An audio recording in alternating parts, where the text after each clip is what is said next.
পরিস্থিতি মানুষকে অনেক কিছু শেখায়। আপনি যখন বিপদে পড়বেন, তখনই অনেক কিছু আপনি শিখতে পারবেন এবং বুঝতে পারবেন।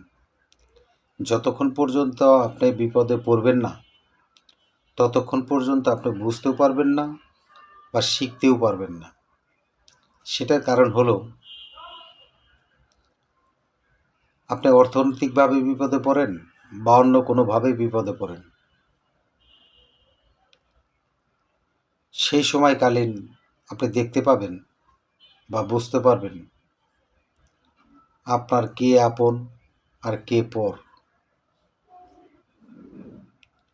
আপনার কাছের যে বন্ধু থাকবে, সে যদি অরিজিনালি আপনাকে ভালোবাসে, তাহলে কিন্তু আপনার পাশে তিনি থাকবেন।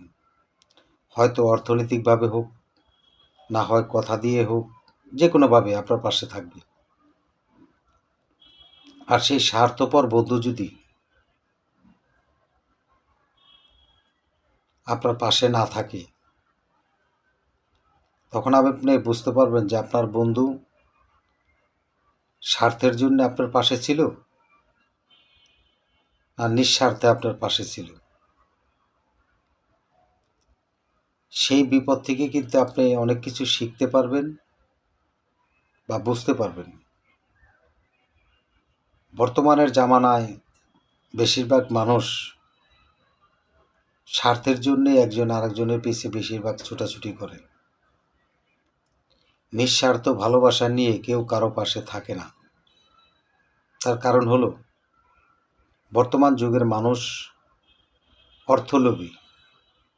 এই অর্থলোভী হওয়ার কারণে অনেক মানুষের পাশে থেকেও তিনি থাকেন না।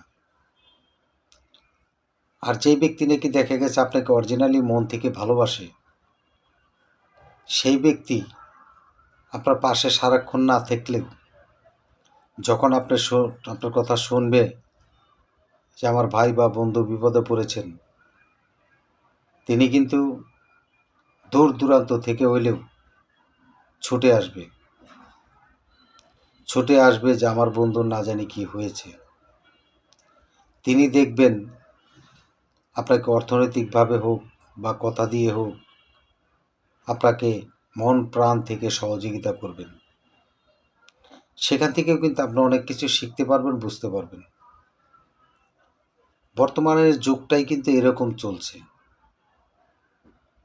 তবে একটা কথা মনে করবেন, বিপদে না পড়লে মানুষ চেনা যায় না,